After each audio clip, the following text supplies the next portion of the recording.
right, good morning, everyone. We are going to go ahead and get started. Sorry, we had some technical difficulties this morning. I'm going to hand it right off to John from the beginning.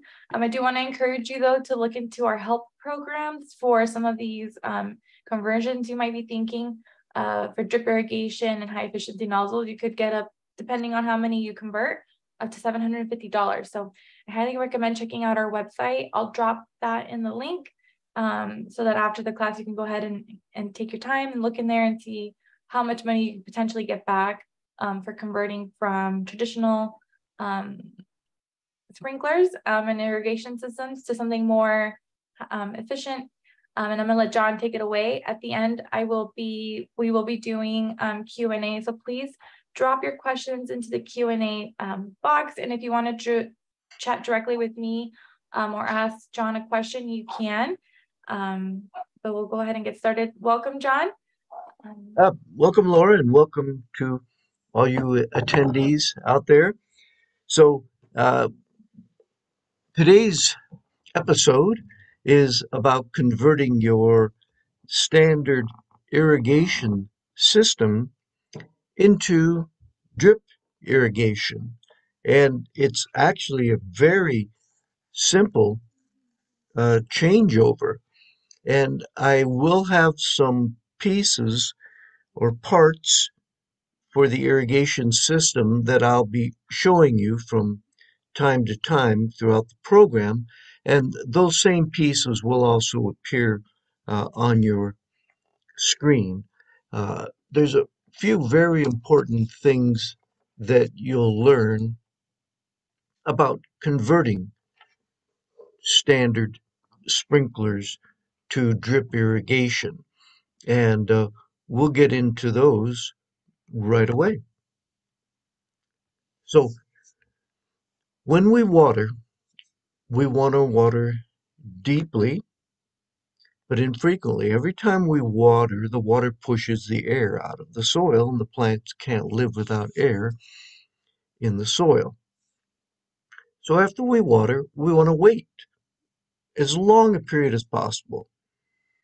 In my own yard, I can wait 7 to 10 days after I've watered before I add water again. And this gives plenty of time for the ground to absorb the air again after the water. And you only want to water where you need it. When water enters the soil, it travels like this. So it doesn't necessarily travel at the surface and then down with drip irrigation. So with drip irrigation, it goes like this and down. So we can pinpoint where the water goes. And that's a great thing because it means more water will go right to the root system, less to the weeds. Next, it should only be applied as fast as it can be absorbed by the soil. So we don't want runoff. We don't want puddling. And there's a couple of ways we can do this. With a standard irrigation system, we use the repeat cycle, where we run the sprinklers for as many minutes as possible before we get puddling or runoff. And then we turn it off for a bit and then turn it back on to get the water to soak in deeply. Another way to do this is drip irrigation. There's pretty much no runoff with drip irrigation. Very little waste, very little evaporation. So we're going to talk about regular irrigation first. And that's just standard that you probably have in your yard somewhere. And that would just be a sprinkler on the end of a riser shooting water out at your plants. Could be a pop-up, could be a shrub head. The important thing to know is that these sprinklers put out water that is measured in gallons per minute. So this particular sprinkler I have in my hand is a 180 it puts out 2.5 gallons per minute. This is generally used for turf, ground covers, and intensely landscaped areas. Puts out a lot of water over a large area. Drip is measured in gallons per per hour, gallons per hour. On a drip system, the water comes out gallons per hour. So you can see the difference there. Gallons per minute on a sprinkler, gallons per hour on drip. Drip works wonderfully for individual plants because there's no runoff, very little evaporation. One thing you do have to check for is I like my drip system to be above ground. I like to see the water coming out so that I know if there's an issue, a plugged emitter, a break, or anything like that. Now, sprinklers have to be checked occasionally and worked and different heads put on in order to apply the water evenly over the landscape. You could get a dead spot in the middle of your lawn because the sprinklers, while they appear to be watering everywhere, maybe aren't getting as much water in one location as the other. And there can be various reasons for this. Obviously, broken sprinkler heads, just the original design maybe not great, and then mixing sprinkler heads. As I mentioned, they are rated in gallons per minute by the manufacturer. They're preset at that. So mixing various sprinklers on the same line, on the same valve, can make things less than perfect. Also, if the sprinklers get hit by a lawnmower, they can be tilted and no longer cover the area they're supposed to.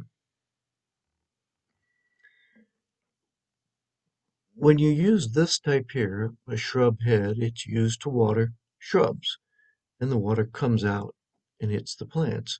If the plants have grown up in front of the sprinkler, they'll block the water, and the water won't get to the plants behind it. Other issues could be high or low pressure, could prevent the water from getting where it was originally designed to get. So this is pretty much what happens when you have poor uniformity, meaning the water is not getting everywhere equally. The water is getting down deeply on the far left and the far right, but then you can see a couple plants are not doing so well because the water is not penetrating as deeply because as much water isn't getting there as elsewhere. Now, design um, is very important in this. Sprinklers shoot a predetermined distance. Uh, this sprinkler shoots 15 feet. So this sprinkler would not be a good sprinkler to use on this design where there are 20 feet in between sprinklers. We have to have head-to-head coverage. So the area on your right there that says good uniformity, equal spacing, 20-foot heads would be perfect there. The design on the left is absolutely terrible because they're mixing sprinklers, 10 footers, 15 footers, 30 footers.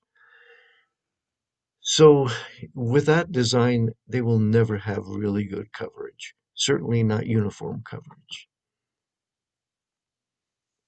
Now, there are a lot of different pieces to a standard irrigation system, starting at the water meter, running through the backflow preventer, pressure regulator, the controller, shutoffs, everything. A lot of physical pieces involved. And of course, there could be issues with any one of these pieces. And an issue with any one of these pieces would mean we wouldn't get the type of uniform coverage that we would prefer to have. Probably the most important thing that you could learn is how to control your controller, how to set your irrigation controller. A lot of us leave it up to the gardeners. Some of us have smart controllers. Some of us have controllers that will shut off if it rains. But we should all know how to operate these things. Uh, they shouldn't be daunting. Uh, right now, if you're watching me, you're on a computer. The computer is much more difficult to navigate than your controller. So if you're watching me today, you can probably figure out how to operate your controller. And that's going to be very important if you do, in fact, attempt to do a conversion. Maybe a conversion of just one valve. On your controller, each valve is individual and can be set to come on any day of the week for any length of time. So you have quite a bit of freedom with each valve. If one valve or two valves cover the lawn area, you'll want to have the uh, timer set differently than you would, say, for trees and shrubs, or than you would for drip irrigation. So learning how to operate your timer is of the utmost importance. Now, when we do use drip irrigation,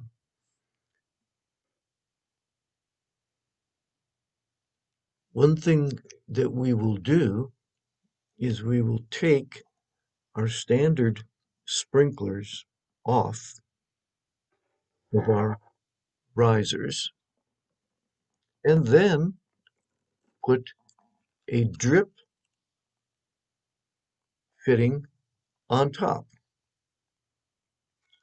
The other sprinklers in the system that we're not going to be using, we will simply take off the sprinkler and cap them. Very simple.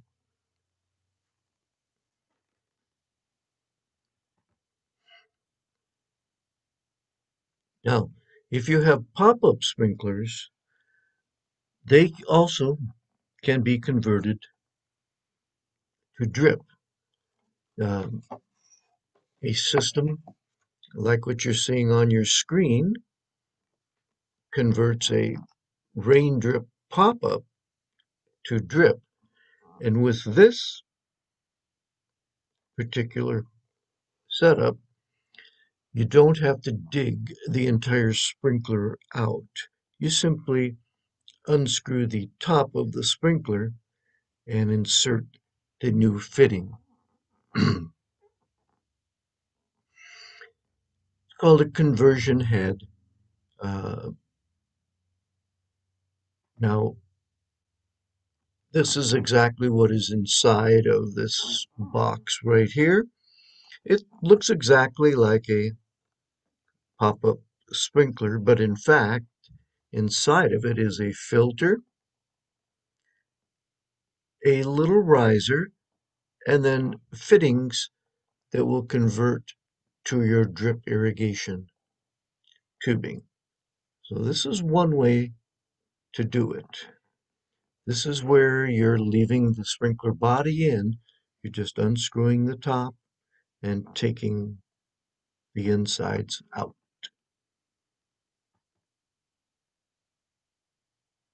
The heads that are not being used can be capped. My preference is to dig the entire sprinkler out, remove it, and put a cap on there. This will not leak. Uh, if this is underground, you can take a little irrigation flag and put it there so that you can see where the sprinkler was. Or you can extend the riser just to the surface and then put your cap on. That way you will see the white cap and you'll know where the underground sprinkler was. And this is important in case you should ever need that sprinkler again, or if you want to cap, remove the cap and apply another drip irrigation fitting there. That's what the inside of your sprinkler looks like. That's what you're taking out. And then you would put in the new piece like that.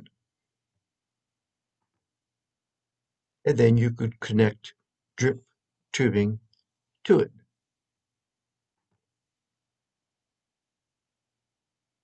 Okay? Any sprinklers that we don't use need to be capped.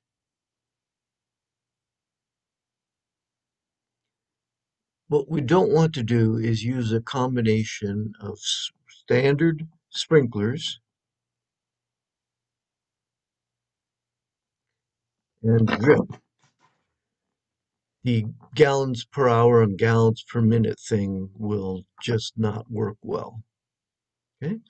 Now, there's two types of tubing, or two sizes of tubing, two types of tubing. One type of tubing is called emitter tubing. And the emitter tubing actually has emitters built into the tubing. It's a wonderful idea.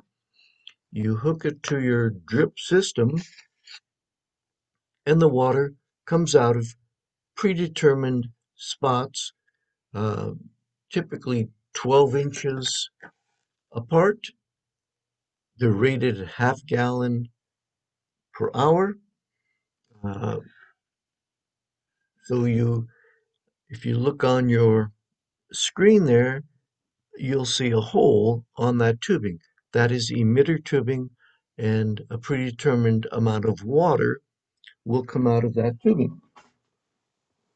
The other type of tubing is just standard drip tubing.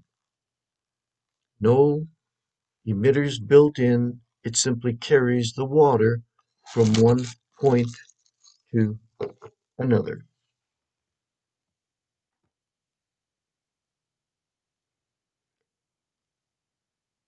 Using stakes to hold the tubing in place is a great idea. You don't want that tubing moving. You want to hold it next to your plants.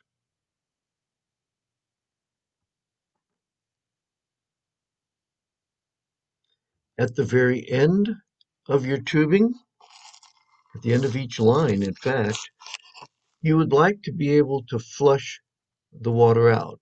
So using a type of cap that is removable will allow you to flush the system out.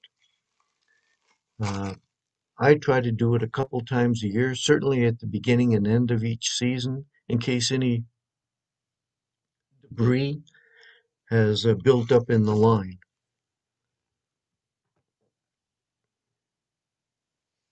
Okay, so there are some uh, things you need to know about drip irrigation.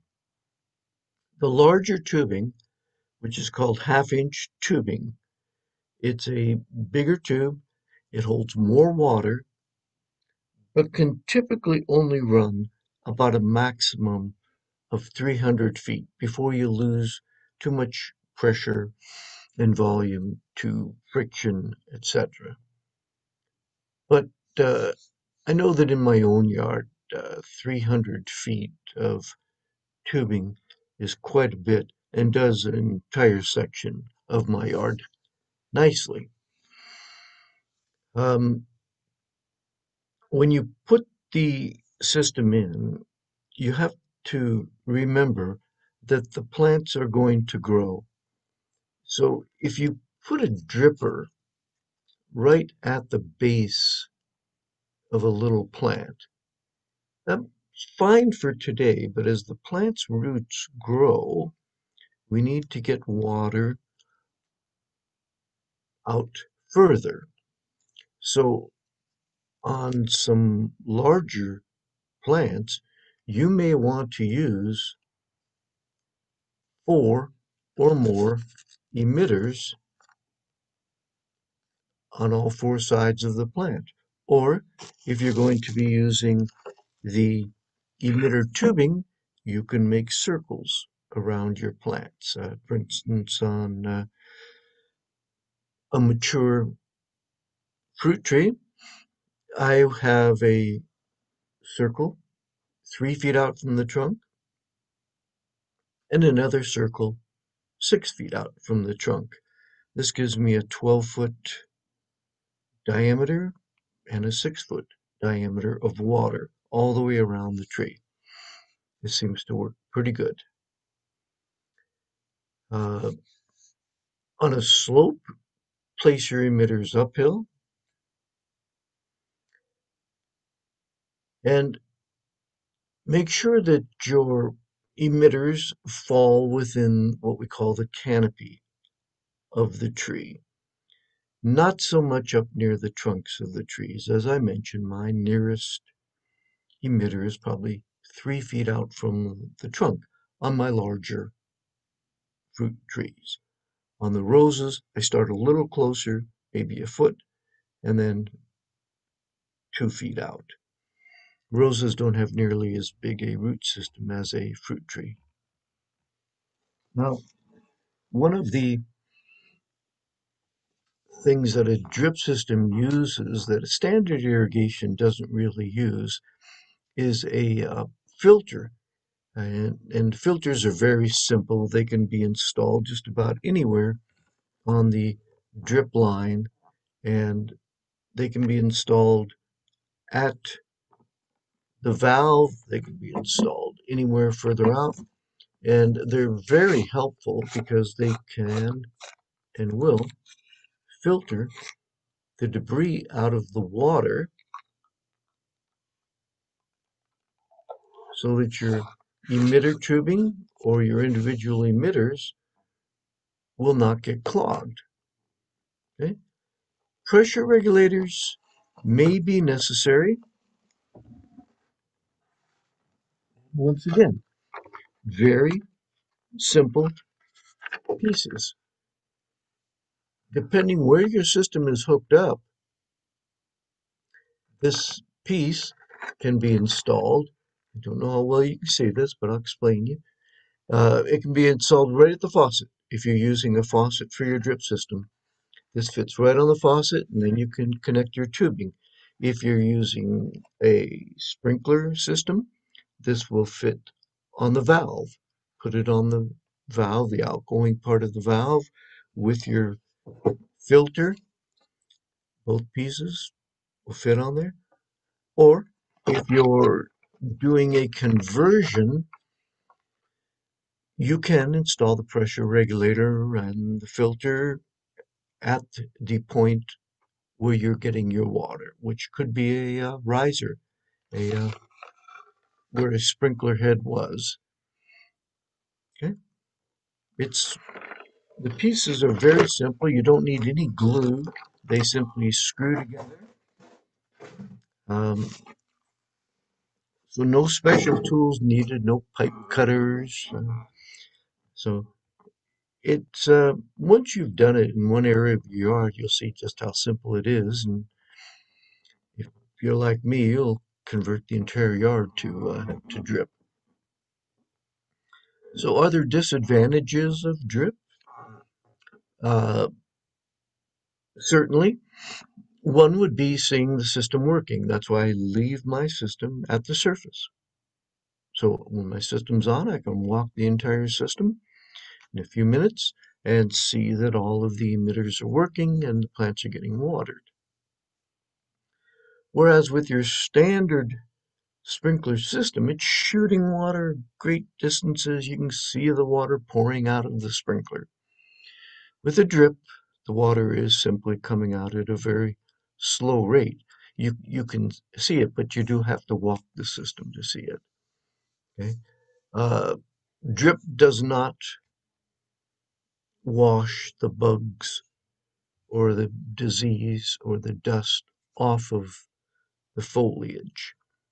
If you wanted your drip system to do that, they do make sprayers, bubblers, etc. that work with drip. So instead of a great big sprinkler shooting 15 feet, they have little micro sprinklers and bubblers that will shoot 3 feet or so. And that can be used for washing your plants off. You know, an important thing you should know here is that water on the leaves is not a bad thing. There have been numerous studies done on overhead watering on plants like roses, etc. And they have found out it is actually a beneficial thing to do. It helps to wash off insects, helps to wash off powdery mildew and other diseases. I know many years ago we were taught that water on the plants causes diseases, and this was not correct. This is not true. And you can look up any modern research and find out that it's not a terrible thing to be spraying your roses, and a drip system at the base of your rose and a little micro sprinkler shooting onto the rose might actually help to keep it free of insects and diseases. Okay, so I've shown you the filters and the pressure regulators. There is the always that possibility of rodent damage. Uh, People have told me that deer, squirrels, rats have chewed at exposed parts of the system. Now, I use the emitter tubing, and that way there are no exposed parts. There's nothing for the varmints to chew on. But that's just something to consider if you have a lot of varmints in your yard. Be aware of that when you're designing and installing your system. Okay? And yes, there is a potential for clogging uh, because the holes on the emitters are very small. So that's why we do want to use some sort of filtration. So here's the pieces here that um, we will you will be using. You can see the filters there. You can see the little stakes for holding the tubing in place, the conversion kits, etc. And all these pieces, like I say, very easy to use. They just snap together, no glue. Okay? And there's the filter that we saw. Those are the pieces, the filter inside of it, and the body parts. There's the emitter tubing. You can see the water dripping out of the emitter. As I mentioned, there's two types of tubing. There's tubing without holes that simply carries the water from one place to another. And then there's emitter tubing with the holes at predetermined spaces along the tubing that emit water at a predetermined amount.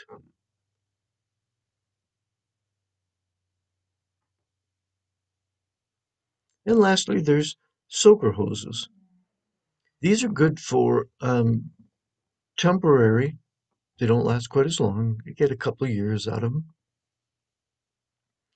and they water the entire length of the hose.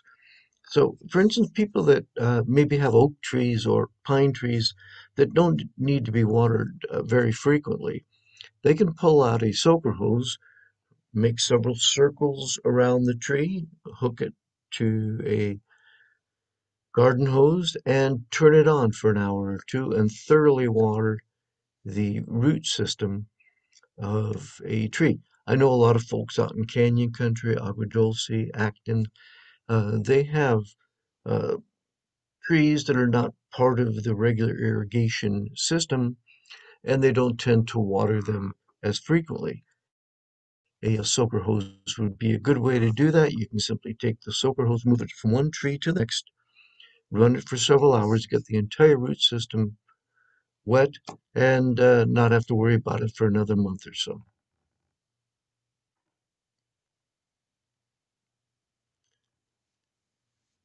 So, a couple of things that you're looking at here. This is a connection to a garden faucet.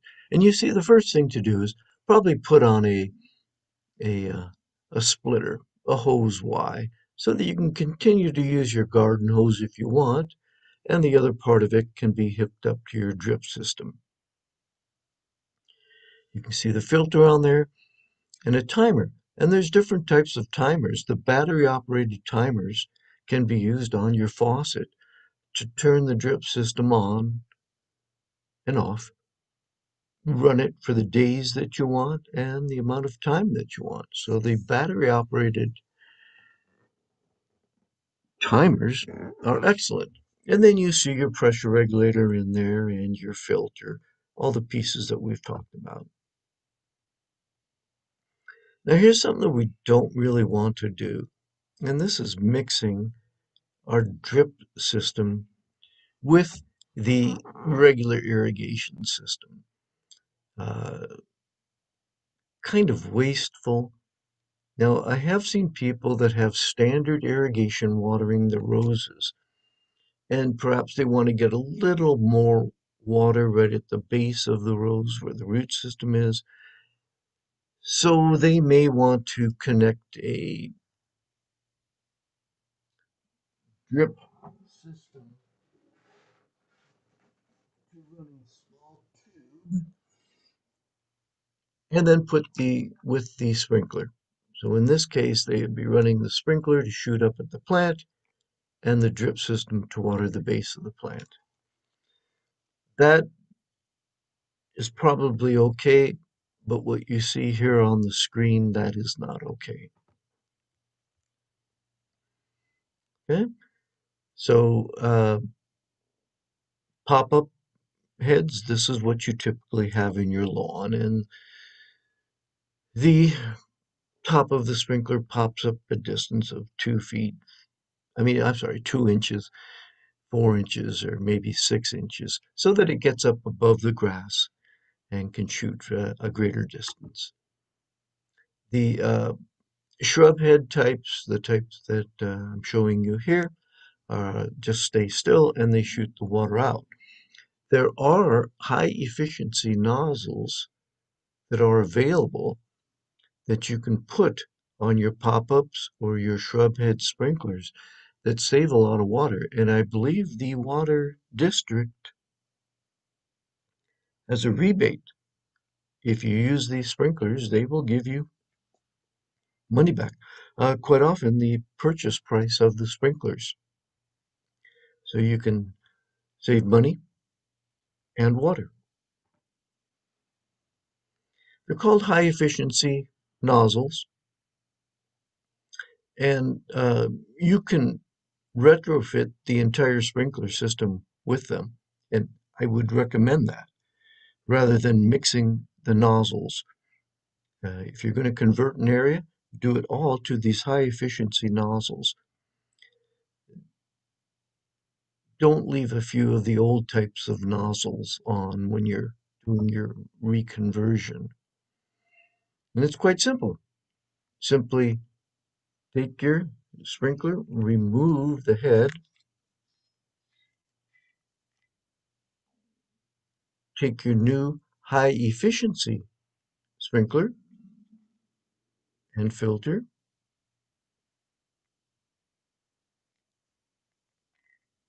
Put them back on, tighten it up,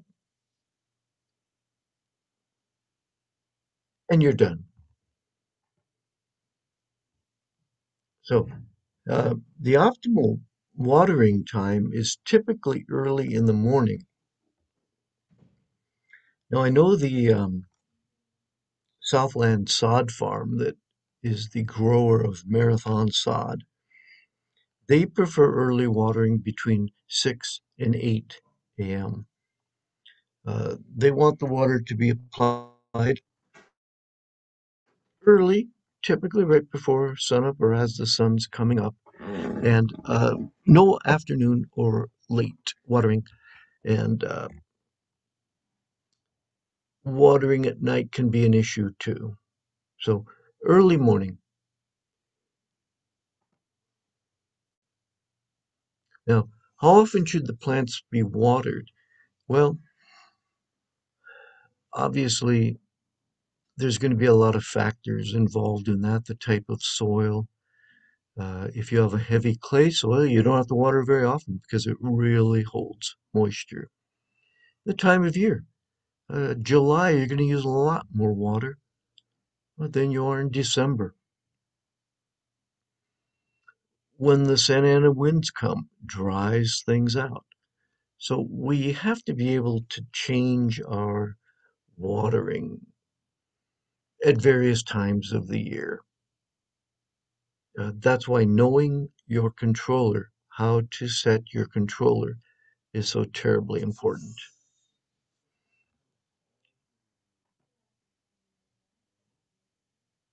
So here are just some ballpark things. In the winter, when there's no rain, once a week. In the spring or fall, twice a week. And in the summer, 3 times a week. This is typically for a lawn. Most trees and shrubs, you would reduce that number dramatically. I think most of us, I know in my case, I had my sprinklers system off from November through about the 1st of May. We had so much rain. Uh, as you know, that was atypical. We generally don't get much rain, so we have to use a lot of supplemental irrigation. But these numbers probably would be fine for your lawn. Okay. And a new lawn a little bit more than an established lawn. Now, how long should you run the system? Well, depending on the size of the plants and how many emitters. Obviously, a 1 gallon per hour emitter is only going to put 1 gallon of water out in an hour. So, with these emitter tubings that put out a gallon every foot or so, I have found that I typically run my system uh, for 1 hour once a week during the warm months. Okay. And next, on slopes. Slopes, drip irrigation really helps because there's very little runoff. The high efficiency nozzles help because they don't send up as much mist. You don't lose as much to evaporation. And then something called a check valve will prevent the lowest sprinkler on your system from flooding when you turn the system off. And also multiple start times. Run your system till you start to get a little rough, turn it off, and then run it again for a short period of time. Okay. Ground covers or mulch are very helpful in bare areas. Okay. Now we're going to open it up for questions, and I will try to answer your questions to the best of my ability. Okay. So let's see what we've got here. Okay. Okay. Anybody that wants a copy of this can email Laura and she will send that to you via email. Okay, and let's see here. Okay. What is my thoughts on subsurface irrigation for lawns? A lot of new homes are installing underground irrigation for the lawns. So there are no pop-up sprinklers. There's nothing that you actually see. And that's certainly an advantage if you don't want to see your sprinklers. Uh, However, I have heard from many gardeners that it's quite the problem for them. They can't see if the system is working. They can't really see if there's a break in the system. And heaven forbid if they should go with a shovel and dig to plant something and cut through that underground irrigation system. Uh,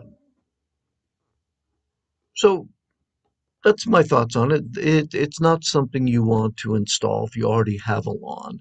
If you bought a house and it has the subsurface irrigation, uh, that's fine. That's fine. I don't believe I would ever recommend uh, using it myself. Okay. All right. Are there any other questions? Oh, and if you want to stop by the Green Thumb Nursery and see all of these pieces and many, many more, they are all there. Every piece that you could imagine for drip irrigation. And the folks there will be more than happy to help you set up your system or convert your sprinkler system. Okay. And No I, more questions, John. Oh, you got another one. okay. If you have a sprinkler system that waters your lawn, but also have roses on the outside of the grass, would you recommend starting with drip irrigation?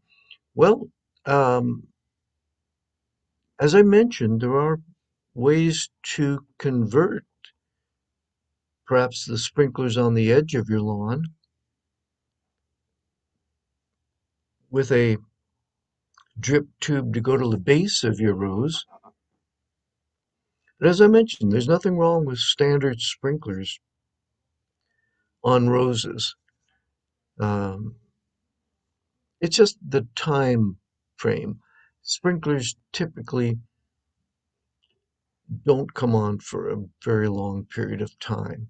If you find that it's enough to water your roses and get your roses thoroughly watered, that's fine. And how do you find that out? You simply dig down several inches away from the roses, dig down 6 inches or so, and see if the soil is moist. If it is, that's wonderful. If it's not, you may have to add some more water to your roses when you are watering them. Okay?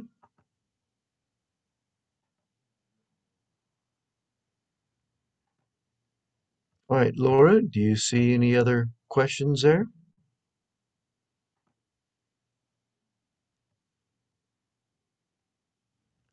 Laura, I think you're muted. Thank you, John. Okay. If it's not you, it's me. Thank you everybody for joining us. I don't see any more questions, John, but people are saying thank you to you. And we always learn so much from you. I do want to do a quick plug for our next class. Our next class will be in person, and it'll be intro into composting, and that'll be on June 10th. Those spots are limited, so I do recommend you sign up for that if you're interested in learning how to compost.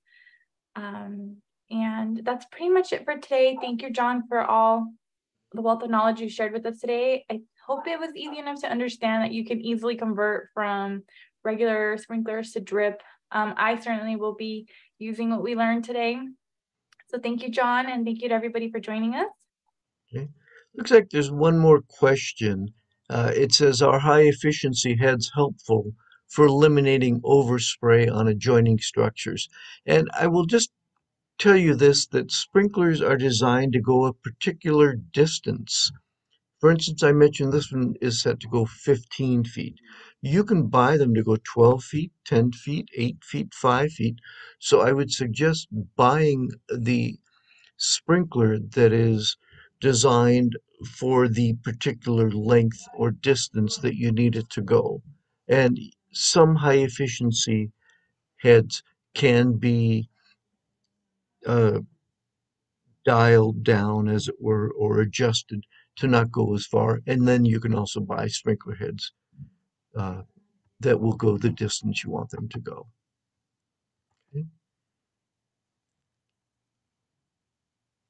Okay, I think that's it, Laura.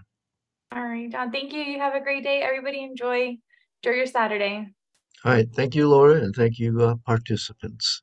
All right, thank you. Okay.